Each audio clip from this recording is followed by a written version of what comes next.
And we're back to talk about some genetic mutations and viruses and other fun stuff that have to do with DNA, right? So let's first talk about mutations, right? A couple of things can cause mutations in DNA, which are not good, right? Because you mess up your DNA sequence with a mutation, and you can get a completely different amino acid in there, or lose one, and that's very bad, right?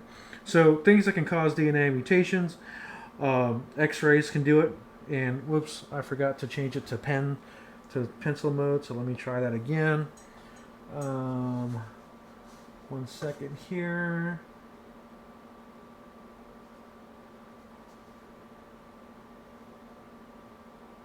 There we go. Okay. So things that can cause mutations, right? X-rays can definitely cause mutations. That's why you got to wear a lead vest whenever you get an X-ray, right? Also, ultraviolet and UV light can.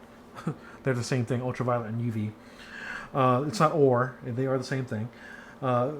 Can cause mutations as well. And if you remember what I was talking about, man, what lecture was that where I was talking about the different types of electromagnetic radiation, right?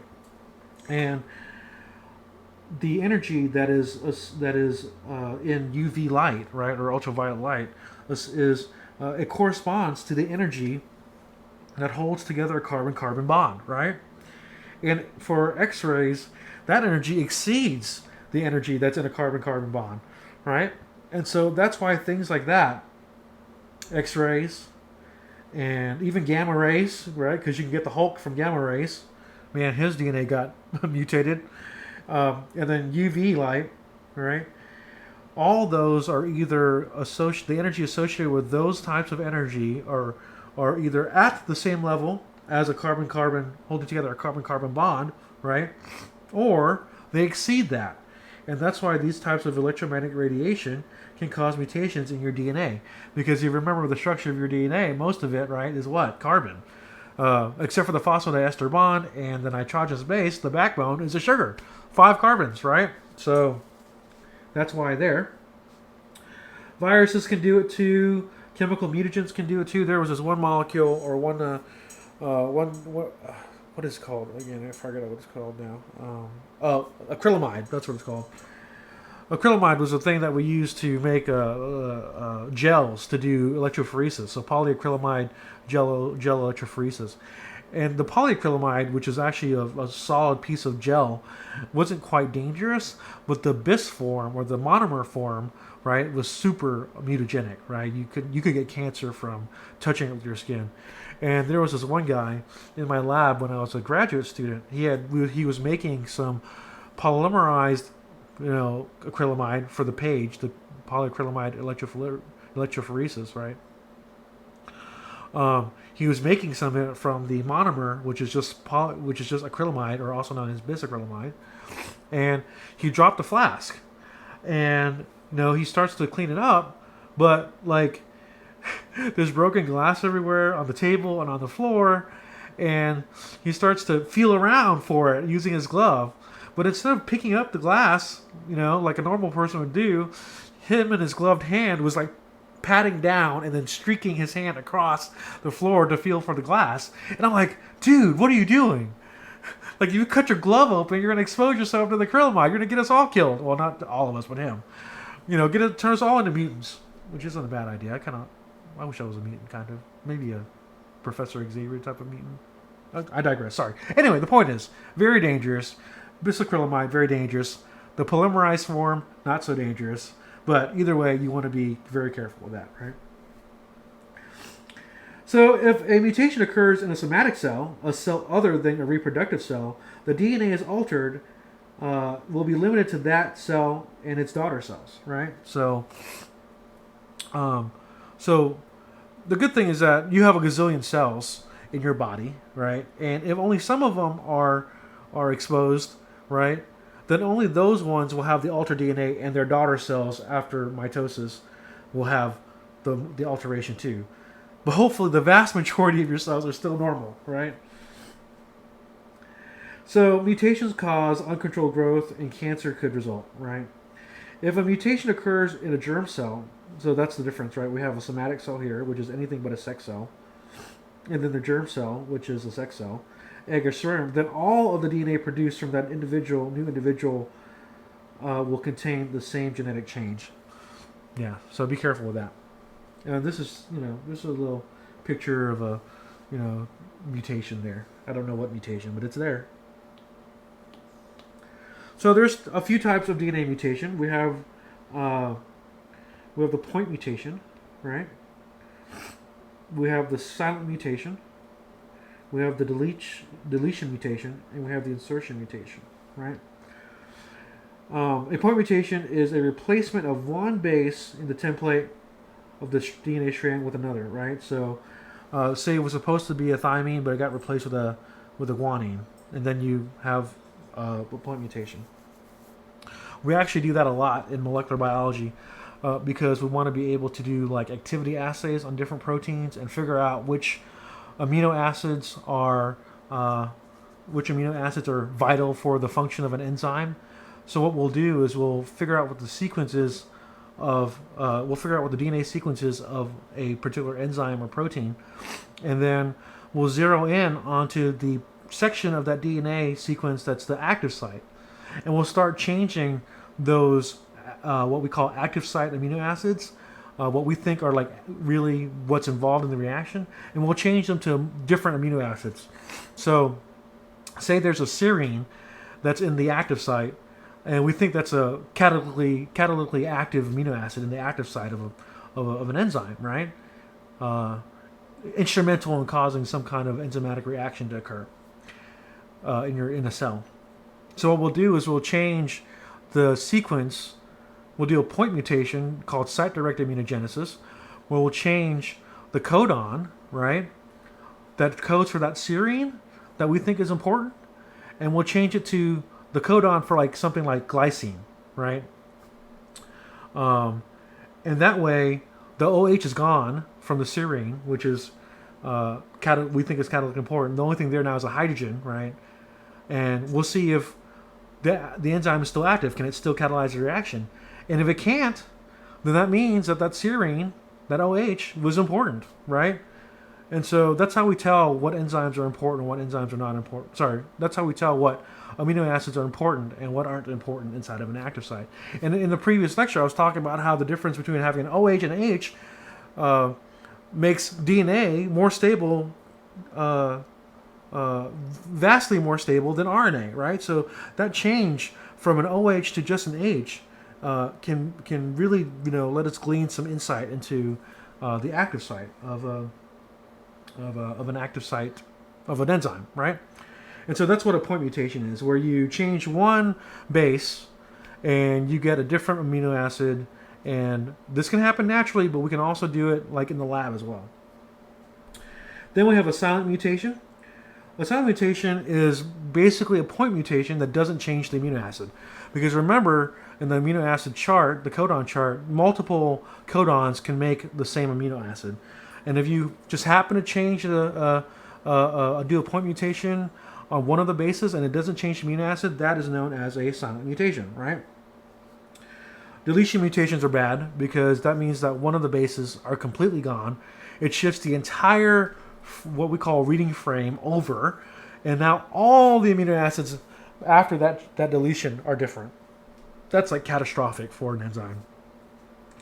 And then the same thing can happen with an insertion mutation, where instead of having a deletion, you have an extra added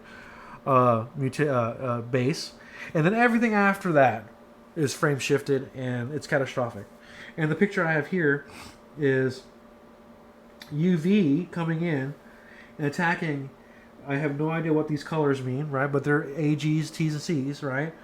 But the UV comes in, and this is called actually a DNA lesion, right? Where two bases that are on the same strand attach to each other. And that happens from DNA. That's a result of RNA. No, that's a result of UV light, right? And this kind of thing can cause cancer, right? That's why you should stay out of the sun too much. So let's go through and look at these just, very specifically, and more closely. So here we have the point mutation, right? And in the point mutation, you notice right here, right, We have our stop codon, okay, like we were talking about in the last lecture. We have our start codon in the normal DNA strand, right?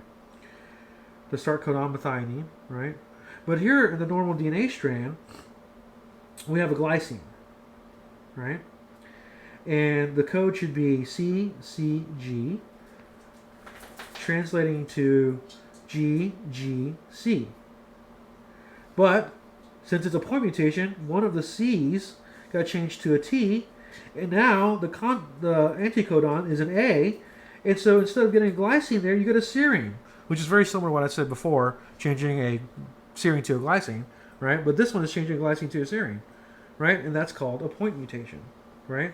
You see how changing just one amino acid, one nitrogenous base or nucleotide in the with using a point mutation, and you get a completely different amino acid, right? So that's definitely not silent, and there's no telling what this can do. But I will say that glycine is very different from serine, right? Serine is a polar amino acid, and glycine is a nonpolar amino acid. It's as different as it can get, right? Bless you. That was my dog. He just sneezed, or she just sneezed. I have multiple dogs in the room right now, 3 total, 2 boys and 1 girl. And the girl, her name is Kiara, and she's like rolling around on the couch right now and sneezing. So excuse her. Bless you. Anyway, so the change of one nucleotide here to a T changes this to serine, and serine is polar, and glycine is not polar, and that's as different as you can get, right? And so this right here could be, I don't know if that could be an active site kind of change where it's no longer active, but remember that glycine has just got the H there as its R group, and then serine has got the OH, right? And the H makes it where glycine is small, and in a long chain, when there's a bunch of glycines, you can get them to kind of stack on each other and make some secondary structures. But if you have an OH there, which is bigger, it might try to the secondary structure might not form correctly anymore, and then you have an inactive enzyme, right? And that's just me speculating, especially since it's only like 5 amino acids long. So next, we have a deletion mutation, right? So again, we have our normal DNA strand here, and this time, right here, we have AAA as the codon. The anticodon becomes triple U, coding for a phenylalanine, right? But in our deletion, one of the A's is gone, right? And like I was saying before, what happens there is that everything after changes, because the entire reading frame got shifted to the left, okay? The codon frames got shifted to the left. And so now, instead of having a phenylalanine there, you have a leucine there, right? Which both are nonpolar, but leucine is an alkyl, and this one, phenylalanine, is a benzene ring, right? So those are very large, though they're both property-wise the same because they're nonpolar, they're very different in size. So that could cause some structural issues with the secondary structures or tertiary structures of an enzyme or protein. Everything else stays the same, though, right? So the other thing I forgot to mention, too, is that since we have a complete frame shift over to the left, and everything behind the mutation has changed, amino acids, we no longer have a stop codon there anymore. So this thing could just conceivably keep on synthesizing a peptide until it finds another stop codon, and you really have got some problems. So deletions are very bad. They're definitely not silent. Then we have an insertion, same thing, right? Except instead of it being a frame shift to the left, it's a frame shift to the right, right? Here, we lost the T, or sorry, we didn't lose a T, we inserted a T, and when we inserted a T, we split up the AAA that was supposed to be making phenylalanine, and now we've got leucine and tryptophan out of nowhere, and another leucine. No more glycine and stop codon. So when is this guy going to stop? Right? So that's an insertion. That is an insertion mutation. Those are also very bad too, and they definitely are not silent because you don't know when there's going to be a stop codon to stop it. And even though these are like leucine is still these are nonpolar and stuff, right? Tryptophan is nonpolar as well. Even though they're nonpolar, they're they vary vastly in their shapes, right, in their sizes. So that's a problem. Bad insertion mutation, very bad. So, what are some of the effects of mutations, right? I alluded to most of this already in the previous slides, but a change in the amino acid sequence can change the structure of the protein, severely altering it, and causes loss of biological activity, right? When this condition is hereditary, it's called a genetic disease, but the single mutation from X-rays, mutagens, UV light, and viruses can cause the alteration of DNA, making a defective protein, and you'll get cancer if it's affecting somatic cells, right? And it becomes a genetic disease if it affects germ cells or sex cells, right? Eggs or sperm. So, keep your germ cells or your sex cells safe from, UV light and X-rays, right? Keep those safe, because then your offspring might have mutations. A genetic disease is a result of a defective enzyme caused by a mutation in its genetic code. So, for example, you can have phenylketonuria, which results when the DNA cannot direct the synthesis of an enzyme, and the enzyme phenylalanine hydroxylase, required for the conversion of phenylalanine to tyrosine. Ooh, that's bad. So phenylalanine, remember, is the R group that looks like this. My favorite amino acid, right? And then tyrosine is the R group that looks like this.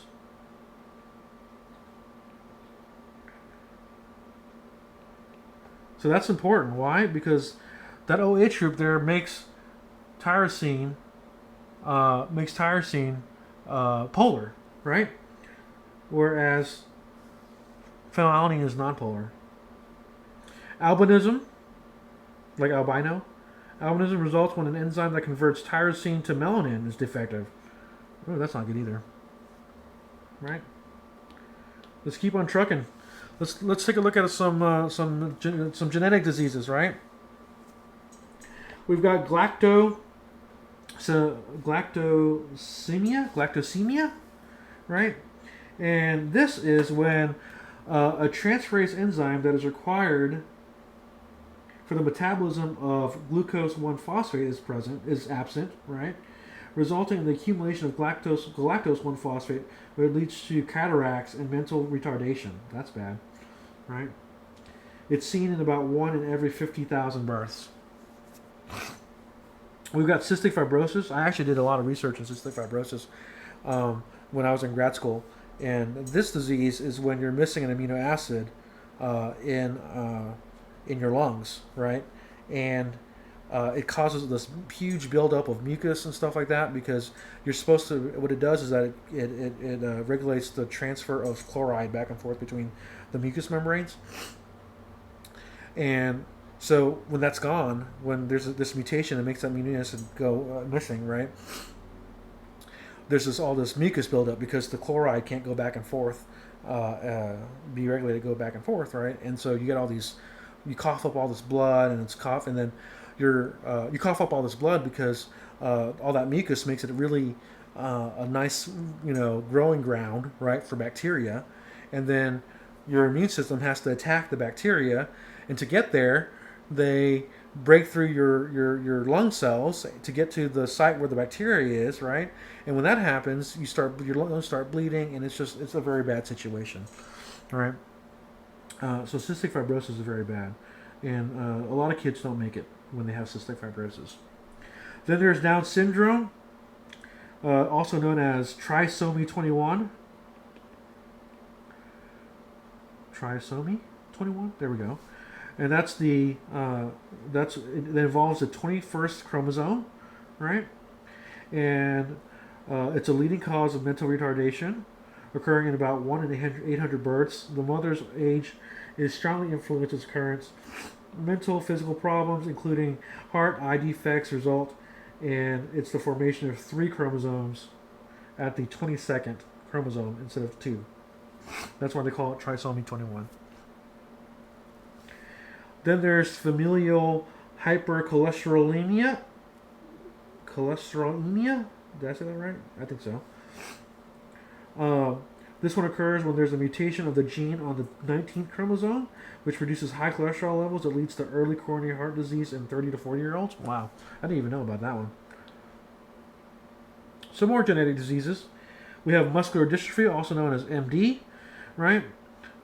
This happens when you have a mutation in the X chromosome. This muscle-destroying disease appears in about age 5 and death by age 20. There's Huntington's disease. Affects the nervous system, leading to the total physical impairment, right? This is the result of a mutation in a gene on chromosome 4, right? That was my dog there shaking, sorry. Just woke up from his deep slumber, I guess. There's sickle cell anemia. We were talking about sickle cell anemia before with the malaria and all that stuff. This happens when the gene on the 11th chromosome has a mutation in it, right? And decreases the oxygen carrying capacity of red blood cells. Hey, but you don't get malaria, right? Very sad. Anyway, there's hemophilia. There was like a Russian prince. Nicholas the Great, was that him? He had a son that had hemophilia. So hemophilia results in one or more defective blood clotting factors that leads to poor coagulation, so excessive bleeding, right? And there's Tay-Sachs disease. And this is a result from the defective hexosaminidase A enzyme, right? Which causes accumulation of gangliosides and leads to mental retardation and loss of motor control and early death. Gangliosides are in the brain, by the way, like ganglia, right? So those are some genetic diseases. But there's some good things we can use. We can do DNA with, right? Well, for one thing, DNA is it's our genetic information. It's where life is from, right? But DNA can be used in genetic engineering, right? And it permits scientists to cut and recombine DNA fragments to form recombinant DNA, which I was talking about before with the PCR. And then also you can use it to identify a person by examining bands that represent DNA fingerprints. This is actually old. We don't do the examining bands anymore. Now we use STR. Remember, I'm a forensic scientist. We don't use this band thing anymore, right? We use STRs now, which are short tandem repeats.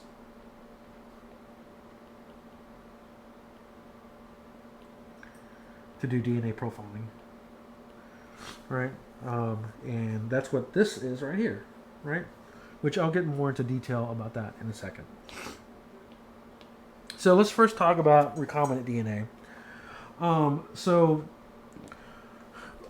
when we're doing recombinant DNA, we have a gene that's in an organism, right? And we're interested in that gene. Really, we're interested in the protein that comes from that gene, or the enzyme that comes from that gene. And the easiest way to study it is to find its DNA sequence in the organism, right? And amplify that sequence so that we can get a whole bunch of that gene, just that gene, not the entire genome of the organism, but just the gene that we care about, right? And then splice it into a plasmid, right? Which is a piece of circular DNA that's in bacteria. But the interesting thing about plasmids is that they're self-replicating and self-expressing, right? And so you can put your gene into the plasmid from the bacteria, and then transform or put that plasmid into the bacteria. And hopefully the bacteria will start making crap tons of the protein or the enzyme that you want to study, right? And so for like 4 or 5 years of my life, this is what I did. And so I did it with two different enzymes. There was a luciferase enzyme that I was talking about back in the previous lecture, where luciferase takes luciferin and makes blue light. And then the other one was MCR, methyl coenzyme reductase, which takes CO2 and makes methane gas, right? Both very interesting for people because one makes light, the other makes a fuel, right, from a greenhouse gas, right? So literally, we would take cells of dinoflagellates for the luciferase, mash them up, right, and extract its genomic DNA, right? So that's the DNA of every gene inside of that dinoflagellate. And then we would then use polymerase chain reaction to amplify out the luciferase gene and then ligate it into a plasmid, like you see here, right? So plasmids come from E. coli. Well, all bacteria have plasmids, but we generally use E. coli plasmids. And we'll get the plasmid out because we want to use that to replicate and express our protein from the DNA that we insert into it. And what we do is that we use these things called restriction enzymes. And restriction enzymes will cut the plasmid in very specific spots, right?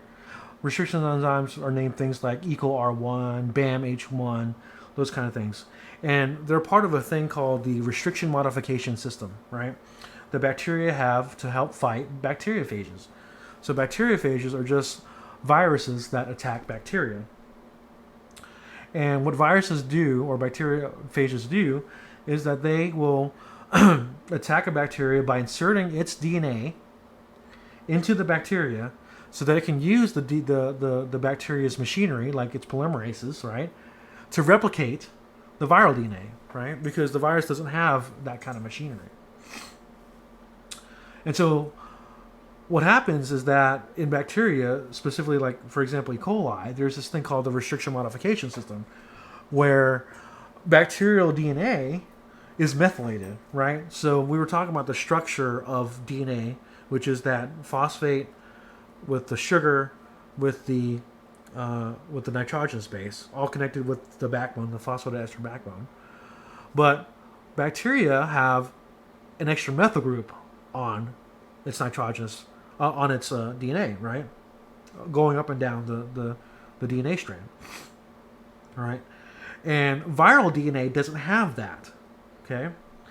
So the bacteria will recognize that the viral DNA is in there and destroy it because the restriction enzyme, right, can recognize the fact that the viral DNA is missing those extra methylations, right, those extra methyl groups, and destroy the viral DNA.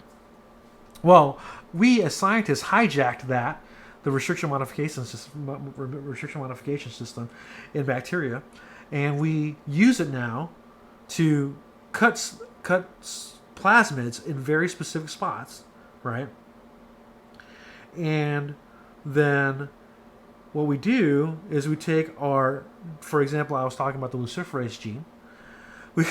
We take the amplified luciferase gene that we got from the genomic DNA of the dinoflagellates that where the luciferase came from, right? And we'll ligate it into the plasmid where we told the restriction enzyme, right, to cut the plasmid open. Right? So that's what you see here. We use a restriction enzyme to cut a plasmid open.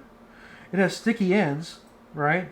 Because when we cut the restriction, when we use the restriction enzyme to cut the plasmid open, what happens is that it cuts it so that there's overhangs, right?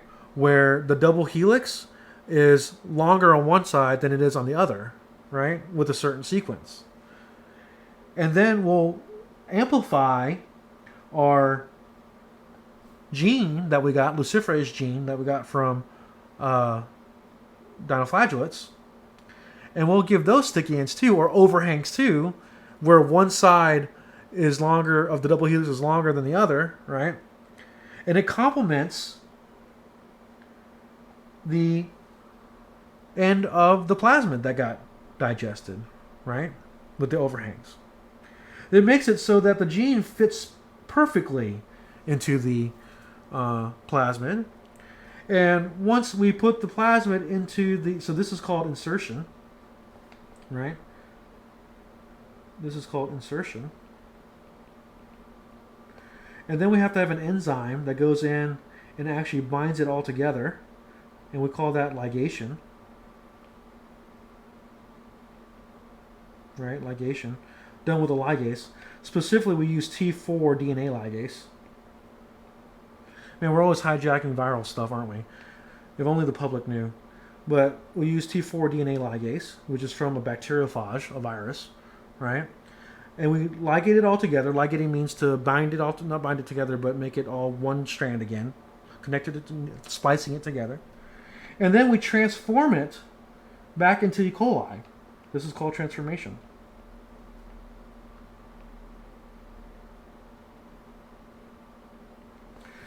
After we transform it back into E. coli, hopefully, we're successful in that transformation, right? And the plasmid starts to reproduce, making multiple copies of itself. And then, after making multiple copies of itself, starts to go through the transcription and translation process to make the gene that we want, right? Which in this case was the protein we want, which is luciferase, right? My blue light producing enzyme, right? And that's the basis of most recombinant DNA. Using a plasmid from E. coli, using restriction enzymes to cut it open, also using PCR to amplify, make a whole bunch of a gene that we want from a different organism, right? And putting it into the plasmid that we just cut open, then putting that plasmid back into the E. coli, and then hopefully we grow it, right? Make a whole bunch of the cells, of the E. coli cells, and then we make a whole bunch of the plasmids, and those plasmids hopefully will replicate themselves and then go through the transcription and translation process to make a whole bunch of our protein, right? So this is called heterologous expression.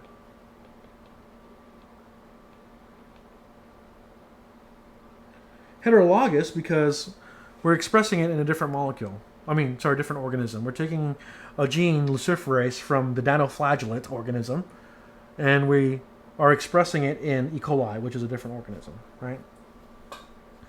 And this is the traditional way of doing recombinant DNA. Now we can do things like use a CRISPR, where we can directly modify DNA, CRISPR-9. But traditionally, this is what recombinant DNA has been. So there are a lot of different drugs that have come from recombinant DNA, right? We have human insulin that's been made from recombinant DNA, which makes sense because remember what insulin was. Insulin was just a polypeptide chain. And we know its sequence, so we can literally just figure out what the sequence is, get its codon, and put it into a plasmid and get E. coli to make a whole bunch of this insulin, and we have insulin now to treat diabetes, right? There's EPO with its erythropoietin. I have never heard of that before, but it treats anemia. There's HGH, human growth hormone. There's interferon, which treats cancer and viral diseases. All these are drugs that come from recombinant DNA, right? There's tumor necrosis factor, which destroys tumor cells. Antibodies, right? Antibodies transport drugs that are needed to treat cancer. Epinormal growth factor stimulates healing of wounds and burns. Man, where was that at when I needed it for my dog bite? Dog bite right there. I'm healing on my own. I'm like Wolverine, so I heal up dog bites pretty fast. But it would have been faster if I had that. Epidermal growth factor. Human blood clotting factor treats hemophilia. Interleukin stimulates immune system. Prurokinase, I don't even know what that is, but it destroys blood clots. The influenza vaccine prevents influenza, and then the vaccine, hepatitis vaccine, right? So tons of drugs have come from um, recombinant DNA. So here's a little bit about the polymerase chain reaction, or PCR, right? PCR. No, that's bad. PCP, no, that's a drug. PCR. There we go. So I talked to you a lot about PCR just a second ago about how I was amplifying the luciferase gene from the genome of dinoflagellates, right? And that's traditionally how PCR was used. Excuse me. But recently you've been hearing a lot about PCR because they use it in COVID testing. At my lab where I work right now, at my lab, we they do COVID testing there, right? And they use the PCR test. And literally what it's doing is that it's detecting or amplifying viral DNA, right? And if the COVID-19 virus is present in in you, right, and we take a sample from you and do PCR looking for a specific gene, right, that's only in the COVID-19 virus, and it makes copies, and we are able to detect those copies of the virus gene or the viral sequence, then you could be positive for COVID-19, right? Then there's also the antibody test, which is kind of an immunochemistry test, right? But here, it's polymerase chain reaction. So let's talk about the polymerase chain reaction. So in theory, and PCR is very voodoo, by the way. Someone once told me that, and that person was completely correct about that. PCR is very voodoo. But in theory, PCR can happen with just a single strand of DNA.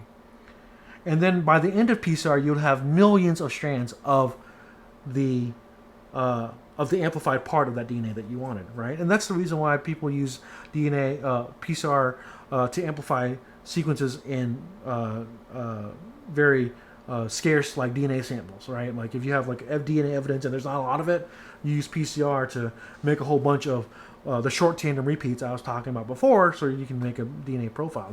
That's the strength of PCR. That's what makes it so powerful. But we start out with the strand of DNA that needs to be copied, right? And remember, that's just the part that we want to copy. This strand is actually very long, right? Okay. And that's just the part that we want to copy right there, that center part right there.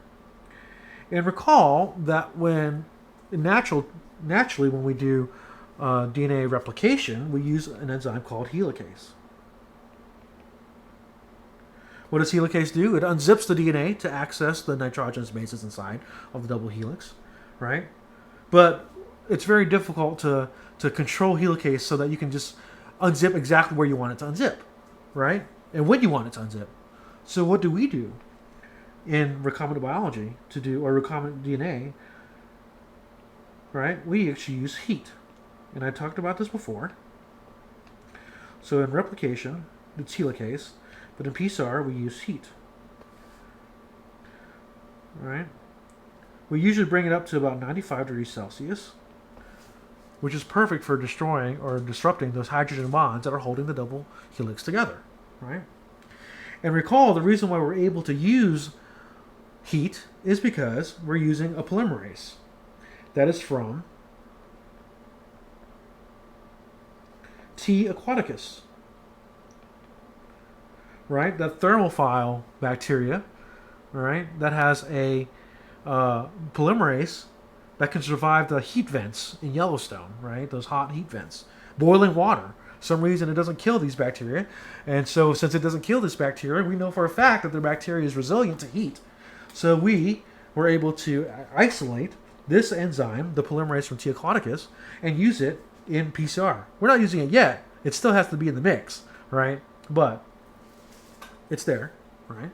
If we were to use human polymerase to do this, wow, it just explode as soon as it got up to like 100 degrees Celsius, right? Or 95 degrees Celsius. I mean, body temperature is 37 degrees Celsius, right? So if you just slightly above body temperature, so say 40 degrees, 42 degrees Celsius, your human polymerase would just be destroyed, okay? But Thermus aquaticus can survive 95 degrees Celsius, and its operating temperature, right? It's most active at 7 degrees Celsius, right? Much higher than human polymerase. So after we unzip using heat, right, we get 2 strands of DNA, right? 2 strands of DNA. And then remember, we still have we still have the thing like this where it's really long, right? The next step, right, is to actually do is to tell the reaction where to begin, right? And this is called a primer. But in replication, same thing happens in replication. It uses an enzyme called primase. Primase tells DNA polymerase, or DNA polymerase, where to start, right? But in PCR, we use primers. And what are primers? They're literally very short pieces of DNA, right? Very tiny short pieces of DNA that are single-stranded that match the beginning and the end of the gene that we want to amplify, right? Like so. Right? I don't know which side is the 5' side and which side is the 3' side here, so this is kind of weird. But say that this is the 5' side over here, so a primer will end there, will bind there, and then on this one, which is the 3' side, the up there, which means that side is the 5' side, the primer will bind there, right? This is not where the primer begins, right? So there we go. Once that happens, after the primer happens, right, we bring in, where it's already in the solution, right, we use DNA polymerase. But in natural replication, we just use DNA polymerase.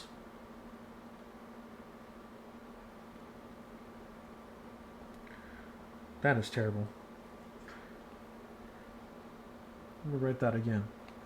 DNA polymerase.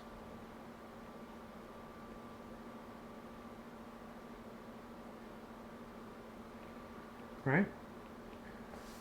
In PCR, we also use DNA polymerase too, but it's a heat-stable DNA polymerase, right? So it's special polymerase. The T aquaticus, we'll just call it TA polymerase, right? And each of these happen at different temperatures, right? Each of these happen at different temperatures. The priming step happens at like anywhere between 50 and 65 degrees, right? My Apple Pencil is just not working today. 65 degrees. And the polymerase part happens at like about 72 degrees, right? But that happens in PCR. Okay, the temperature is always the same in regular replication. So once the primer binds, right, to the sequence that you care about, the polymerase comes over and starts bringing in bases to replicate it, right? And then the process starts all over again, where we heat it back up to 95 degrees. Primers bind again to the so it makes 2 strands, right, again, after the polymerase goes through. And then the DNA is heated again to split it again. And then the primers bind again, right?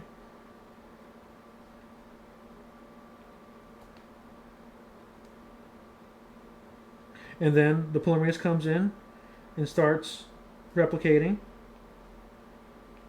right? Starts replicating. And we get 4 double strands now, right? And it keeps on happening and keeps on happening. And we do it for about 30 cycles, right? We do it for about 30 cycles. And that's how DNA gets, that's how polymerase chain reaction works, right? So the thing I want you to remember about this is that in regular replication, we start out with a helicase to unzip the DNA. But in PCR, we heat it up to 95 degrees. We're able to do that because we're using C. aquaticus's polymerase, right, which is very heat stable.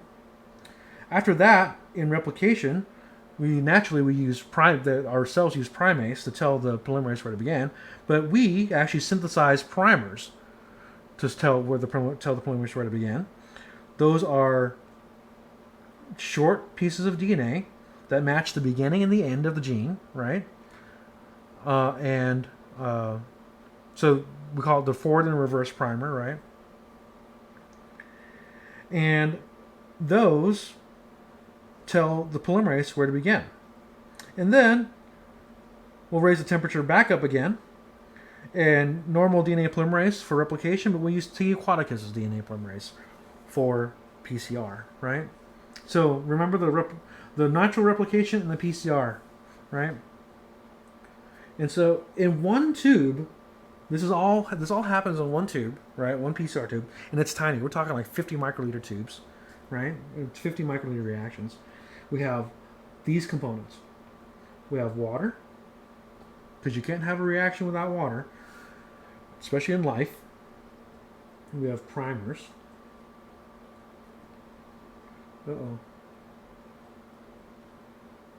Primers, right? Then we have polymerase.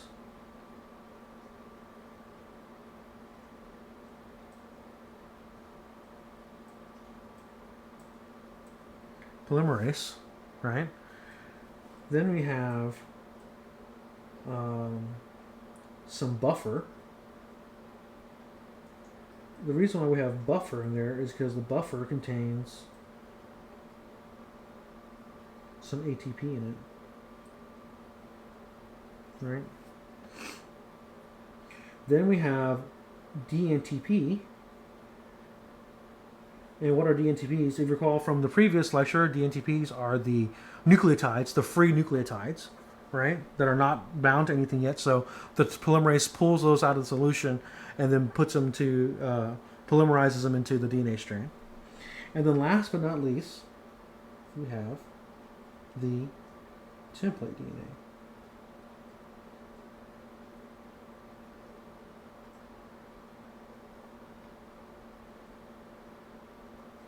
Right?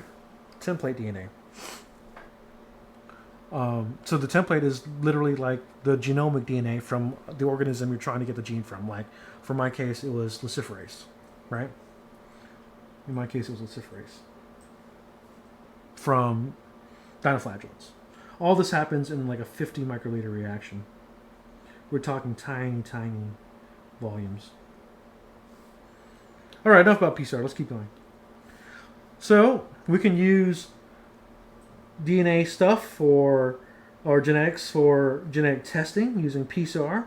Allows to screen for defective genes, right? For example, breast cancer genes. You can also do DNA fingerprinting with the short tandem repeats I was talking about before, right?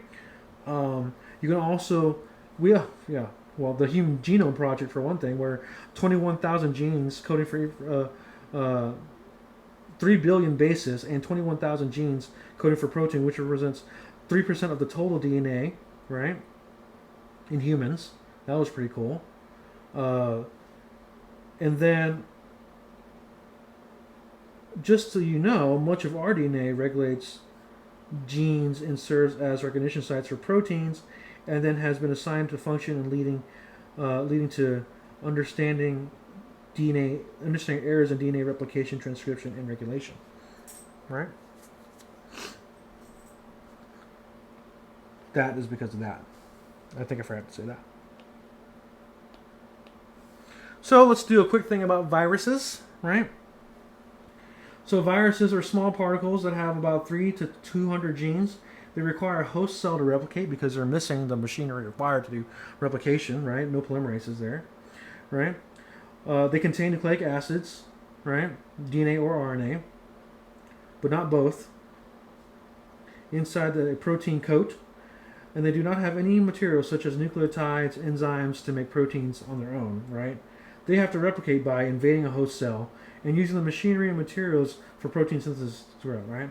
The virus attaches to the host cell and injects its viral DNA, uses the host cell's amino acids to synthesize a viral protein, and then uses the host cell's contents to make viral DNA. Then the cell bursts, and then new viruses are released to infect other cells. Man, that's insidious, right? So here you have a virus, and it's attaching itself. Almost looks like the coronavirus. I'm sure that's a coronavirus. And it goes inside the bacteria, the cell here, and it injects its DNA using the DNA, the polymerases and the amino acids inside the host cell to make more DNA. And then the viruses burst, the cell bursts, and the viruses go out and infect more cells. So specifically, let's take a look at viral infection, right? A viral infection begins when a virus enzyme makes a hole in the host cell wall, right there. And then the viral nucleic acids enter and mix with the materials in the host cell. So there it goes, injecting its its DNA into the host cell. And the host cell begins to replicate the viral DNA if it contains... the host cell begins to replicate viral DNA if it contains DNA. But if it's RNA, right, viral DNA produces viral RNA, and then a protease processes the proteins to produce a protein coat to form a viral particle that leaves the cell. The cell synthesizes so many virus particles that it releases new viruses to inject more cells. Right. So I got distracted, but I was saying, if it's just RNA and not DNA that's getting injected in here, right, that gets injected in the cell, then it doesn't need to do any replication. The RNA goes straight into making proteins using the bacteria's polymerases, right? Polymerases. So the other interesting thing too is, remember I was talking about those restriction modification systems. The bacterial genome, right, has a whole bunch of CH3s on it, methyl groups, right, attached to it all over the place. But viral DNA doesn't have that. And so a bacteria can actually destroy the viral DNA using its restriction enzymes, and it knows which is which because of the methyl groups that are on top of, that are attached, to its genome. So here's some viruses that are some diseases that are caused by viruses. And this is actually very interesting because everybody knows about coronavirus now, right? But before you thought that it was like a brand new thing when people were talking about COVID-19 and stuff, but it turns out that the common cold is produced by coronaviruses. There's over 100 types of coronavirus, right? And the one that infected us during the pandemic recently, in the last couple of years, or last year and a half or whatever, right? It's just a brand new strain of coronavirus that we've not seen before, right? And that's known as COVID-19. But coronavirus is a very common type of virus that is readily detected, routinely detected, and routinely studied at public health departments, right? So it's not anything that's super crazy, like Ebola or something. Rhinovirus also causes the cold too. Of course, we have influenza. The virus is the orthomyxil virus. Wow, that's hard to say. Warts, the papovirus, herpes virus, HPV, human papillomavirus, leukemia, cancers, and AIDS. Those are all retroviruses. Hepatitis, hepatitis A virus, hepatitis B virus, hepatitis C virus. Mumps, the paramyxovirus, Epstein-Barr virus, and chickenpox, which is shingles, which is the varicella-zoster virus. Varicella-zoster virus. So I was talking about before how part of the central dogma has in it reverse transcription, right, where you go from protein back to DNA. And how do we do that? We do that using reverse transcriptase, right, which is a viral enzyme. And what happens here is that the virus will inject its viral DNA, right, and use reverse transcriptase to make its viral RNA, sorry, use reverse transcriptase to make viral DNA that becomes a provirus. This provirus goes into a the nucleus of a cell and actually embeds itself into the genome of the bacteria, right, or this cell, and then produces more RNA, right, and proteins.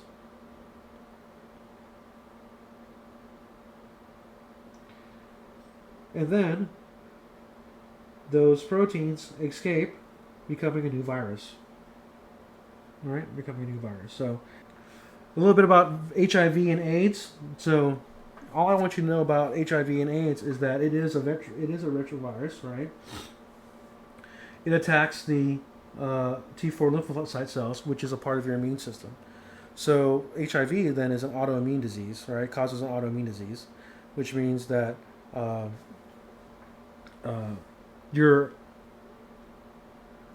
it actually attacks your immune system, right? It attacks your immune system. The thing that actually really that people die from when they have AIDS is that they cannot fight off normal infections like pneumonia when their immune system's been compromised by the HIV virus, right?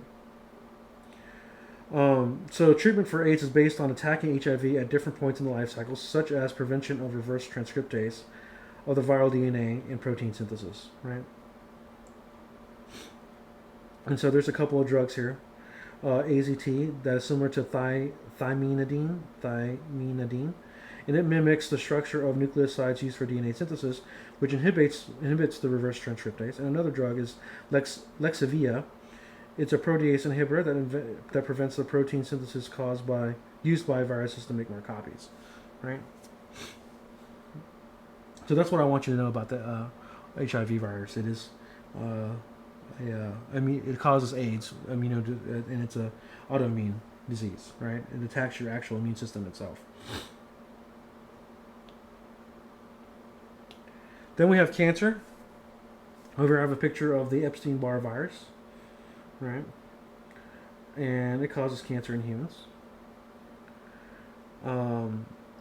Normally, cells in the body undergo orderly and controlled cell division, but when cells begin to grow and multiply out of control, they invade neighboring cells and appear as a tumor. When they invade other tissues and interfere with normal functions of the body, tumors are cancerous, right? So cancer can be caused by chemicals, environmental substances, ultraviolet light, medical radiation, and then also oncogenic viruses, right? These are some carcinogens. Aflatoxin is the liver, aniline dyes, the bladder, arsenic, skin and lungs, asbestos, lungs, respiratory tract, cadmium, prostate and kidney, chromium, lungs, nickel, lungs, sinuses, nitrites, stomach, which is interesting because nitrites are in a lot of things, and then vinyl chloride, which is the liver. That actually ends our lecture for today. And same thing as last time. On April 20th, you have 15 and 16 due, along with quizzes, 13 and 14 due. By April 27th, you have assignments 17 and 18 due, 15 and 16 due for the quizzes. And then the biggest thing, though, is remember, you have an exam on Thursday, April 29th. And I know I went through the viruses, the cancer and the virus things pretty quickly, but there's not much I really want you to be responsible for on the test on those. And that ends it for today. Thank you for being with me. We'll see you next time.